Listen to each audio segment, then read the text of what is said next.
તો ચાલો જીને વિદ્યાર્થી મિત્રો છેલ્લે આપણે ક્યાં સુધી પહોંચ્યા હતા તો કે છેલ્લે આપણે સ્વાધ્યાય 12.3 જોતા હતા એમાં એક્ઝામ્પલ 7 સુધી આપણે આગળનો જે વિડિયો લેક્ચર હતો એમાં જોયું હતું બરાબર।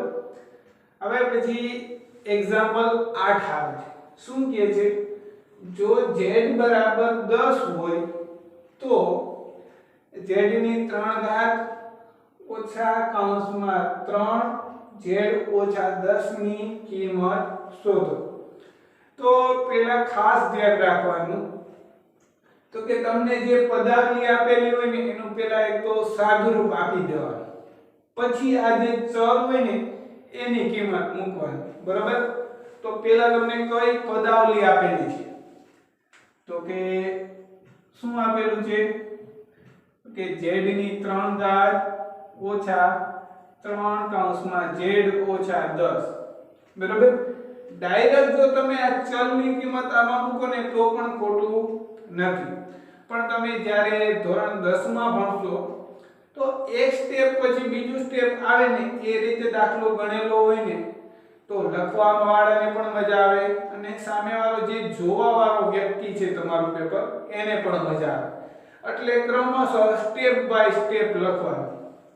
તો પહેલા આ જે પદાવલી છે ને એનું સાદુરૂપ આપી દઈએ બરાબર। તો મેં કાલે પણ તમને કીધું હતું કે કૌંસની બહાર કોઈ પણ સંખ્યા લખેલી હોય ને તો એનો કૌંસના બધા પદ સાથે ગુણાકાર થાય બરાબર। કૌંસની બહાર કોઈ પણ સંખ્યા લખેલી હોય ને તો એનો કૌંસના બધા પદ સાથે ગુણાકાર થાય। તો ચાલો જઈને z ની 3 ઘાત લખી દઈએ।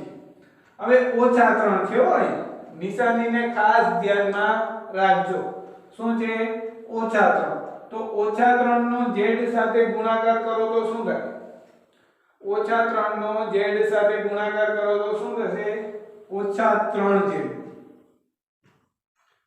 ઓછા 3 નો z સાથે ગુણાકાર કરો તો શું થઈ જશે ઓછા 3z અને એવી જ રીતે ઓછા 3 નો ઓછા 10 સાથે ગુણાકાર કરો તો ઓછે ઓછે શું થઈ જાય વત્તા ઓછે ઓછે શું થઈ જાય વત્તા 3 ગુણ્યા 10 કરો એટલે શું થઈ ગયું 30 બરાબર। તો આ જે પદાવલી હતી ને એનું સાદુરૂપ આપ્યું એક જ સ્ટેપ નું કામ હતું જોજીને એટલે હંમેશા પહેલા સાદુરૂપ આપી દેવાય બરાબર। હવે શું કહે છે તો કે z બરાબર 10 આગળ કિંમત શોધવાની છે તો શું લખશું હવે z બરાબર 10 કિંમત મૂકતા એટલે કે જ્યાં z દેખાતો હોય ત્યાં શું મૂકી દેવાનું 10। તો ચાલો જીને શું થશે તો કે z દેખાતો હોય ત્યાં 10 મૂકવાના એટલે કે 10 ની 3 ઘાત બરાબર માઈનસ 3 કૌંસમાં 10 વત્તા 30 સમજાઈ ગયું 10 ની 3 ઘાત માઈનસ 3 કૌંસમાં 10 વત્તા 30 10 ની 3 ઘાત એટલે શું થાય કોઈ કહેશે કે 10 ની 3 ઘાત એટલે શું તો કે 10 નો 3 વખત ગુણાકાર 10 નો 10 ની સાથે 3 વખત ગુણાકાર એટલે જો આ રીતે 10 એને ગુણ્યા 10 એને ગુણ્યા 10 તો 10 ગુણ્યા 10 કરો એટલે 100 100 ગુણ્યા 10 કરો એટલે શું થઈ જાય 1000। તમે જ્યારે ધોરણ 8 માં આવશો ત્યારે ઘન અને ઘનમૂળ નામનું ચેપ્ટર ભણશો તો આ જે છે ને એને કઈ રીતે વચાય તો કે 10 નો ઘન કોઈ પણ સંખ્યા હોય ને એની ઉપર 3 ઘાત લખેલી હોય ને જેમ કે આ x ની 3 ઘાત છે ને તો આને કઈ રીતે લખી શકાય x નો ઘન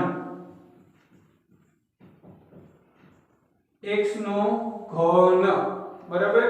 તો 10 નો ઘન એટલે કે 10 ની 3 વખત ગુણાકાર એવી જ રીતે અહીંયા x નો ઘન એટલે કે x નો 3 વખત ગુણાકાર તો આ કેટલું મળશે 1000 3 ગુણ્યા 10 ઓછા 30 વત્તા 30 તો આનો જવાબ શું આવશે 0 1000 વત્તા 0 એટલે જવાબ શું આવી ગયો ડાયરેક્ટ 1000। આ તો એક્ઝામ્પલ 8 નો પહેલો દાખલો. હવે એક્ઝામ્પલ 8 નો બીજો દાખલો પણ કંઈક અને આના જેવો જ છે. એટલે એ દાખલો હોમવર્કમાં. એના પછી આવે છે એક્ઝામ્પલ 9.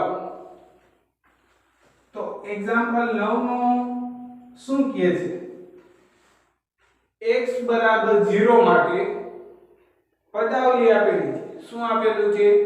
2x વર્ગ x ઓછા a ની કિંમત 5 હોય તો a ની કિંમત શોધો. તો પહેલા તો પદાવલી શું આપેલી છે? તો કે 2x વર્ગ x ઓછા a. આ પદાવલી આપેલી છે. હવે શું કહે છે? તો કે હવે x બરાબર 0 કિંમત મૂકતા, બરોબર, જ્યાં x દેખાતો હોય ત્યાં શું મૂકી દેવાનું? 0. તો એની કિંમત કેટલી આવે છે? 5. અત્યાર સુધી તમને જો અહીંયા જવાબ ગોતવાનો કહેતા હતા. હવે જવાબ આપી દીધો છે અને જે બીજો ચલ છે ને એ ગોતવાનો છે. તો x બરાબર 0 મૂકો તો શું થઈ જાય? તો કે 2x વર્ગ x ઓછા a. એમાં જ્યાં x દેખાતો હશે ને ત્યાં 0 મૂકશો ને તો એનો જવાબ કેટલો મળશે? 5. બરોબર. ચાલો જીને 0 દેખાતો હોય તો મૂકો જીને x નો વર્ગ 0 નો વર્ગ. x દેખાતો હોય ત્યાં 0 માઈનસ a બરાબર 5. સમજાઈ ગયું? તો કે આ સ્વર. હવે કોઈ પણ સંખ્યાનો વર્ગ એટલે શું? તો કે એ જ સંખ્યાનો 2 વખત ગુણાકાર. 0 નો વર્ગ તો કે 0 ગુણ્યા 0. તો એનો જવાબ શું આવશે? 0 વત્તા 0 ઓછા a બરાબર 5. 2 ગુણ્યા 0 કરો તો 0. 0 વત્તા 0 કરો તો 0. તો વધ્યું શું? તો કે ઓછા a બરાબર 5. હવે ગણિતમાં એક નિયમ છે કે બરાબરની બંને બાજુ કોઈ પણ સંખ્યા સાથે ગુણાકાર કરી શકાય. બરોબર. તો આ જે માઈનસ a છે એનો ગુણાકાર હું માઈનસ x સાથે કરું. બરોબર. તો જમણી બાજુ પણ એની જ સાથે ગુણાકાર કરવો પડે. હવે માઈનસ માઈનસ શું થઈ જશે? પ્લસ. a ગુણ્યા 1 કરો તો શું થઈ જાય? 1 a. a ગુણ્યા 1 કરો તો જવાબ શું આવે? a. એના બરાબર 5 ગુણ્યા માઈનસ 1. 5 ગુણ્યા માઈનસ 1 કરો તો શું થઈ જાય? માઈનસ 5. બરાબર. તો આમ તમને a ની કિંમત શોધવાની કીધી હતી. તો જવાબ શું આવ્યો? માઈનસ 5. બરાબર. તો આ હતો એક્ઝામ્પલ નંબર 9. હવે આના જેવો જ એક્ઝામ્પલ નંબર 10 છે જે આના જેવો જ છે. એટલે એ દાખલો હોમવર્ક. બરાબર. તો ચાલો બાળકો આપણે છેલ્લે સ્વાધ્યાય 12.3 જોયું હમણાં જ. બરાબર. હવે એના પછી આવે છે બીજગણિતીય પદાવલીનો ઉપયોગ. બરાબર. શું આવે છે? તો કે બીજગણિતીય પદાવલીનો ઉપયોગ. તો હવે તો તમને ખબર પડી ગઈ કે બીજગણિતીય પદાવલી એટલે શું. તો ટૂંકમાં કહું તો કોઈ ચલ હોય અને ચલની સાથે કોઈ પણ સંખ્યા હોય એનો ગુણાકાર, સરવાળો, બાદબાકી અથવા ભાગાકાર કરીને જે સ્વરૂપ મળે એને શું કહેવાય? બીજગણિતીય પદાવલી. જેમાં સંખ્યા એટલે કે અચળ જેની હંમેશા કિંમત ચોક્કસ હોય અને ચલ છે કે જેની ચોક્કસ કિંમત આપેલી ન હોય. અને એ પણ જોયું હમણાં કે તમને કોઈ એક પદાવલી આપેલી હોય એમાં જેટલા ચલ હોય એ ચલની બધાની કિંમત આપેલી હોય તો એ પદાવલીની કિંમત કેવી રીતે શોધી શકાય. બરાબર. તો બીજગણિતીય પદાવલીઓનો ઉપયોગ ક્યાં ક્યાં થાય છે? તો યાદ કરો પહેલા તો શું? તો કે ચોરસની પરિમિતિનું સૂત્ર શું હતું? યાદ કરો જીને. તો કે સાહેબ આપણે હમણાં જ ચેપ્ટર નંબર 11 જેનું નામ માપન એ ભણી ગયા. તો એમાં ચોરસની પરિમિતિ હતું એટલે કે 4 ગુણ્યા 1 બાજુની લંબાઈ. આવું સૂત્ર હતું. બરાબર. શું હતું? તો કે ચોરસની પરિમિતિ બરાબર 4 ગુણ્યા એક બાજુની લંબાઈ હતું કે નહીં? તો કે આ સાહેબ બરાબર. તો ચોરસની પરિમિતિનું સૂત્ર r 4 ગુણ્યા એક બાજુની લંબાઈ. હવે એ જે ચોરસ છે એની એક બાજુની જે લંબાઈ છે એને હું સ્મોલ l વડે દર્શાવી. કેને? ચોરસની બાજુની લંબાઈને હું સ્મોલ l વડે દર્શાવી. તો ચોરસની બાજુની લંબાઈ એને હું કેટલા વડે દર્શાવી દઉં? l. l એટલે કે ચલ છે બરોબર. 2 હોઈ શકે, એની કિંમત 3 હોઈ શકે, 5 હોઈ શકે, 10 હોઈ શકે. આપણને ખબર નથી એટલે કે ચલ સ્વરૂપે દર્શાવી દીધું. તો હવે ચોરસની પરિમિતિ શું થાય? તેથી ચોરસની પરિમિતિ બરાબર 4 ગુણ્યા એક બાજુની લંબાઈ હતી ને? તો કે હા સર. હવે બાજુની લંબાઈને તો મેં કેના વડે દર્શાવી દીધી? l વડે. કેના વડે? તો l વડે. તો શું થઈ ગયું? 4 ગુણ્યા l એટલે કે 4l. તો આમ જે ચોરસ હતો એની પરિમિતિ શું આવી ગઈ? 4l. તો જો જીને અહીંયા પણ બીજગણિતીય પદાવલીનો ઉપયોગ થયો કે નહીં? શું? તો કે ચલની સાથે કોઈ પણ સંખ્યાનો ગુણાકાર છે. અહીંયા કોઈ પણ સંખ્યા એટલે કેટલી છે? 4 બરાબર. તો આ રીતે ચોરસની પરિમિતિ શોધવામાં પણ આપણે બીજગણિતીય પદાવલીનો ઉપયોગ કરી શકાય. આ પહેલું ઉદાહરણ. એવા તો ઘણા બધા ઉદાહરણ આપી શકાય. જેમ કે બીજું તો કે લંબચોરસ ની પરિમિતિ બરાબર સૂત્ર શું હતું? તો કે 2 ગુણ્યા કૌંસમાં લંબાઈ વત્તા પહોળાઈ. એ આપણે ચેપ્ટર નંબર 11 માં શીખી ગયા છીએ બરાબર. 2 ગુણ્યા લંબાઈ વત્તા પહોળાઈ બરાબર. લંબાઈ વત્તા પહોળાઈ. હવે લંબાઈને ઇંગ્લિશમાં કહેવાય લેન્થ. શું કહેવાય? લેન્થ. એટલે હું લંબાઈને l વડે દર્શાવું. કેના વડે? l. લેન્થ નો l. અને પહોળાઈને ઇંગ્લિશમાં કહેવાય બ્રેથ. શું કહેવાય? બ્રેથ. તેથી હું પહોળાઈ છે એને હું b વડે દર્શાવી દઉં. દર્શાવી શકાય કે નહીં? તો કે હા સાહેબ. લંબાઈ અને પહોળાઈ આપણને ખબર નથી એટલે કે ચલ સ્વરૂપને બે દર્શાવી દીધી. તેથી હવે લંબચોરસની પરિમિતિ શું થઈ જાય?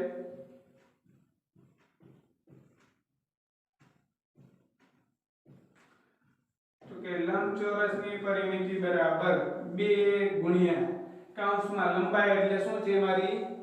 l. અને પહોળાઈ એટલે શું છે? b. બરોબર.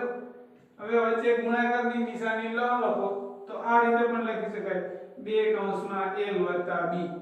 જ્યાં l એટલે કે લંબચોરસની લંબાઈ અને b એટલે કે લંબચોરસની પહોળાઈ છે.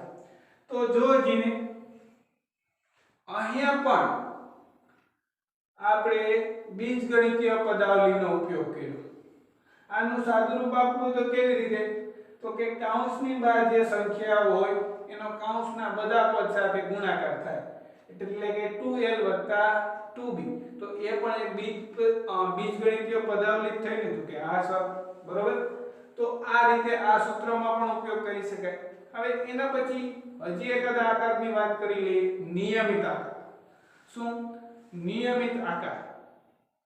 તો નિયમિત આકાર એટલે શું? એ પણ આપણે ચેપ્ટર 11 માં ભણી ગયા છીએ. શું? તો કે જે આકારની બધી બાજુઓના માપ કેવા હોય? સમાન. જે આકારની બધી બાજુઓના માપ કેવા હોય? સમાન. તો તેવા આકારને શું કહેવાય? નિયમિત આકાર. તો સમબાજુ ત્રિકોણની પહેલા તો પરિમિતિની વાત કરીએ. સમબાજુ ત્રિકોણ ની પરિમિતિ તો આપણને ખબર છે શું? સમબાજુ ત્રિકોણ એટલે કે જે ત્રિકોણની ત્રણેય બાજુના માપ સરખા હોય બરોબર. તો એની પરિમિતિ શોધવી હોય તો કે 3 ગુણ્યા તેની એક બાજુની લંબાઈ કરી શકીએ કે નહીં? તો કે આ સર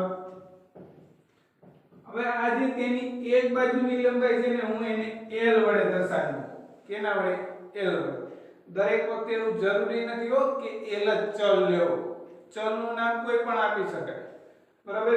ચાલો હું કદાચ આ જે છે ને એક બાજુની લંબાઈ એને હું A વડે દર્શાવું એટલે તમે કન્ફ્યુઝ ન થાઓ. તો શું થઈ જશે? તો કે 3 ગુણ્યા A એટલે કે 3A. બરાબર? તો અહીં પણ બીજગણિતીય પદાવલીનો ઉપયોગ થયો. તો તમે જોયું ને તો આપણે ખાલી પરિમિતિના સૂત્ર મેળવ્યા. કેની કેની? ચોરસની, લંબચોરસની, સમબાજુ ત્રિકોણની, એવી રીતે ઘણા આકાર છે જે નિયમિત આકાર છે, જેમ કે નિયમિત પંચકોણ, નિયમિત ષટકોણ, સપ્તકોણ, અષ્ટકોણ. તો એની પણ પરિમિતિ આ રીતે ચલનો ઉપયોગ કરી મેળવી શકો. હવે આ જે પરિમિતિ જોઈ છે એવી જ રીતે આ બધા આકારના ક્ષેત્રફળ હશે. બરોબર? તો વાત કરીએ એમાં પેલું ચોરસનું ક્ષેત્રફળ. કેનું? ચોરસનું ક્ષેત્રફળ. ક્ષેત્રફળને હું ટૂંકમાં લખું છું ક્ષે પછી ડોટ. તો ચોરસનું ક્ષેત્રફળનું સૂત્ર શું હતું? તો કે બાજુનો વર્ગ. શું હતું? બાજુનો વર્ગ. એ આપણે ચેપ્ટર નંબર 11 માં ભણી ગયા છીએ એટલે તમને યાદ જ હશે. બરાબર? હવે આ જે બાજુ છે એનો વર્ગ કરવાનો. તો હું બાજુને ધારી લઉં છું L. ચોરસની બાજુનું માપ શું ધારી લઉં? L. બરાબર? ચોરસની બાજુનું માપ શું ધારી લઉં? L. તેથી ચોરસનું ક્ષેત્રફળ, ચોરસનું ક્ષેત્રફળ શું થઈ જાય? તો કે બાજુ જ્યાં દેખાતી હોય ને ત્યાં L મૂકી દેવાનો એટલે કે L નો વર્ગ લખી શકાય. તો તમે જોશો ને તો અહીં પણ બીજગણિતીય પદાવલીઓનો ઉપયોગ થયો કે નહીં? તો કે આ સર. એવી જ રીતે લંબચોરસનું ક્ષેત્રફળ, તો એનું સૂત્ર શું હતું? સૂત્ર પહેલા તો ખબર હોવી જોઈએ. શું હતું? લંબાઈ ગુણ્યા પહોળાઈ. લંબાઈ એને ગુણ્યા પહોળાઈ. હવે હું લંબાઈને L ધારી લઉં. શું ધારી લઉં? L. અને પહોળાઈને હું B ધારી લઉં. તો લંબચોરસનું ક્ષેત્રફળ શું થઈ જાય? L ગુણ્યા B એટલે કે LB. બરાબર? તો તમે જોશો ને તો અહીં ક્ષેત્રફળમાં પણ બીજગણિતીય પદાવલીઓનો ઉપયોગ છે. એવી જ રીતે હજુ ત્રિકોણનું ક્ષેત્રફળ, તો એ પણ આપણે ચેપ્ટર નંબર 11 માં શીખી ગયા છીએ. શું હતું? 1/2 એને ગુણ્યા પાયો એને ગુણ્યા વેધ.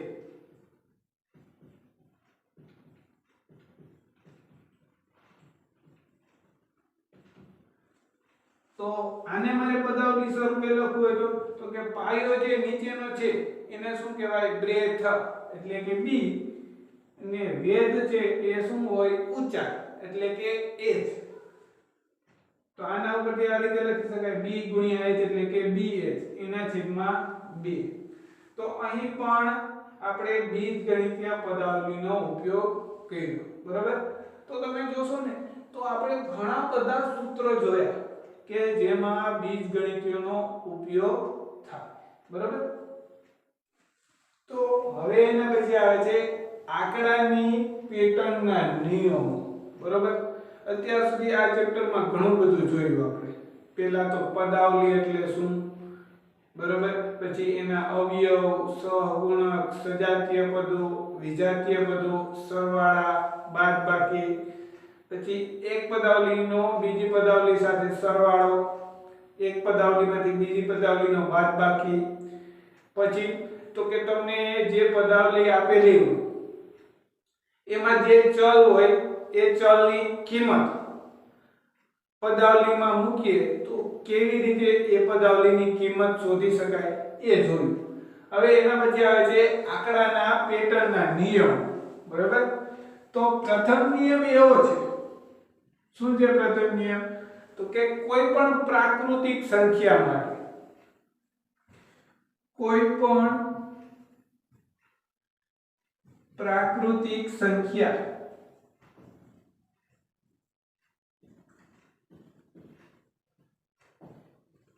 n માટે, બરાબર, મેં અહીં કોઈ પણ પ્રાકૃતિક સંખ્યા લઈ લીધી n એટલે કે ચલ છે ને પ્રાકૃતિક સંખ્યા એટલે કેવી સંખ્યા એ પણ મેં તમને શીખવાડેલું છે. કેવી સંખ્યા? તો કે 0 1 2 3 4 5, સોરી 0 એમાં ન આવે, 1 2 3 4 5, તો એવી સંખ્યાઓને શું કહેવાય? પ્રાકૃતિક સંખ્યા. એટલે ટૂંકમાં કહું તો 1 થી શરૂ થતી અને જમણી બાજુ ક્રમશઃ આગળ ચાલતી બધી સંખ્યાઓને શું કહેવાય? પ્રાકૃતિક સંખ્યા. તો પ્રાકૃતિક સંખ્યા n માટે, બરાબર, કોઈ પણ પ્રાકૃતિક સંખ્યા લઈ લ્યો n, તો એની અનુગામી સંખ્યા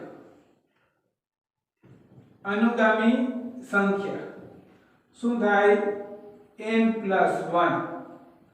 અનુગામી એટલે કે આગળની સંખ્યાઓ, આગળની સંખ્યા. અનુગામી એટલે શું? આગળની સંખ્યા. અને હજી એક શબ્દ તમે સાંભળેલો છે ધોરણ 6 માં, પુરોગામી સંખ્યા. પુરોગામી સંખ્યા એટલે કે પાછળની સંખ્યા. જેમ કે કોઈ પણ પ્રાકૃતિક સંખ્યા માટે કીધું છે ને, તો હું પ્રાકૃતિક સંખ્યા 15 લઉં. કઈ? 15. તો 15 ની અનુગામી સંખ્યા શું થશે? તો કે 15 માં 1 ઉમેરું તો 16. તો ઉદાહરણ લખવું હોય તો કોઈ પણ પ્રાકૃતિક સંખ્યા, બરાબર,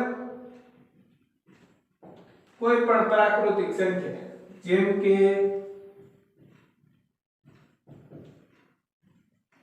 n = 15, બરાબર, તો એની અનુગામી સંખ્યા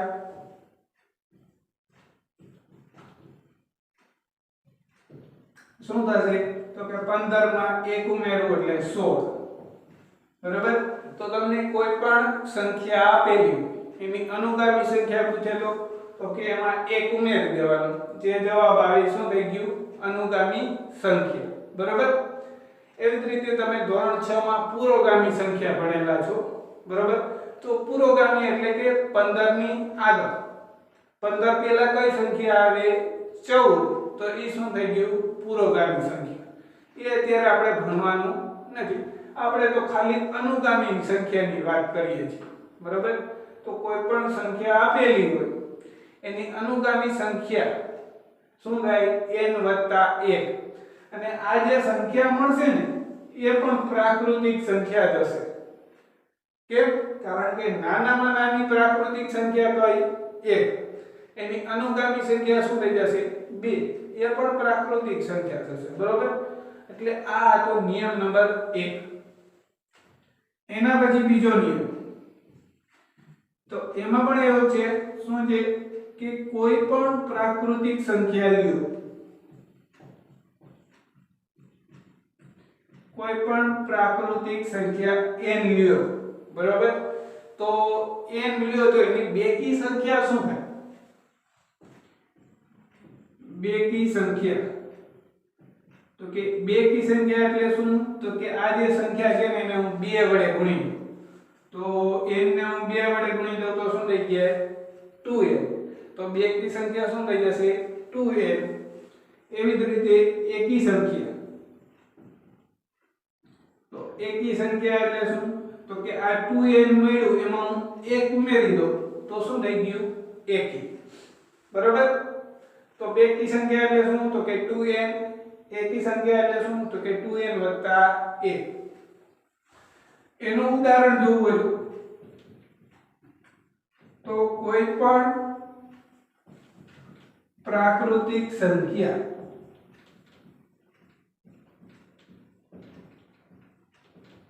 n, જેમ કે હું લઉં છું n =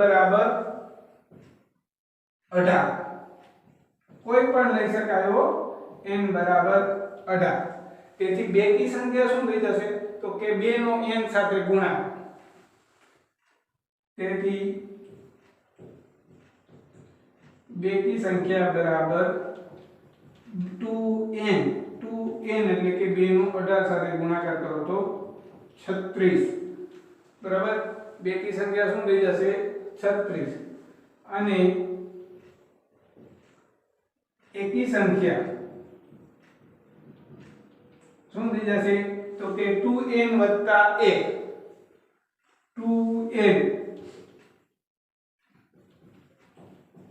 2n ડાયરેક્ટ મેં કિંમત મૂકી દીધી છે n ની તો 2n 1 કરો એટલે 18 * 36 + 1 એટલે કે 37 તો કોઈ પણ પ્રાકૃતિક સંખ્યા આપેલી હોય એની બેકી સંખ્યા અને એકી સંખ્યા મેળવી શકીએ અને જે પ્રાકૃતિક સંખ્યા હશે એમાંથી જે બેકી સંખ્યા અને એકી સંખ્યા મળશે ને એ પણ પ્રાકૃતિક સંખ્યા જ હશે બરાબર 36 અને 37 પણ શું હશે પ્રાકૃતિક સંખ્યા એવી જ રીતે હજી એક રસપ્રદ પેટર્ન આવે છે જેમ કે 3 બરાબર તો આપણે 3 નું ટેબલ લઈએ ટેબલ એટલે કે 3 નો ઘડિયો તો શું આવે 3 * 1 = 3 3 2 6 3 તેરી 9 12 આવી રીતે કેટલા સુધી આપણે જાણીએ છીએ તો કે 3 * 30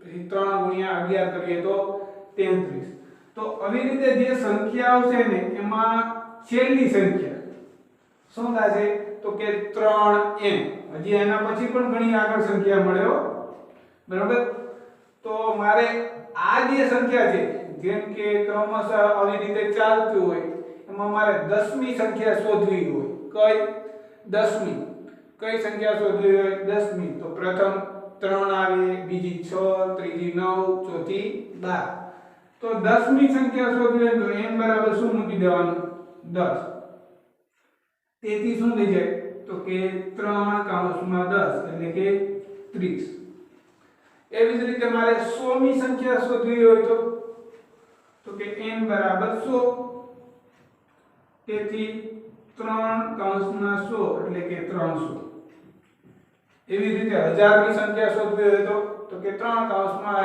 બરાબર 3000 આ તો મેં 3 માટે લખ્યું એવી રીતે કોઈ પણ પ્રાકૃતિક સંખ્યા માટે લખી શકાય 2 માટે લખી શકો 4 માટે લખી શકો 5 માટે લખી શકો 6 માટે લખી શકો બરાબર એટલે કોઈ પણ સંખ્યા માટે આવો નિયમ લખી શકાય તો આજે આપણે શું જોયું તો કે દાખલો ગણ્યો પછી બીજગણિતીય પદાવલીઓનો ઉપયોગ કઈ રીતે થાય એ જોયું અને પેટર્નના નિયમો જોયા હવે જે ભૂમિતિમાં પેટર્ન આવે છે એ આના પછી નેક્સ્ટ વિડિયો લેક્ચરમાં આપણે જોશું બરાબર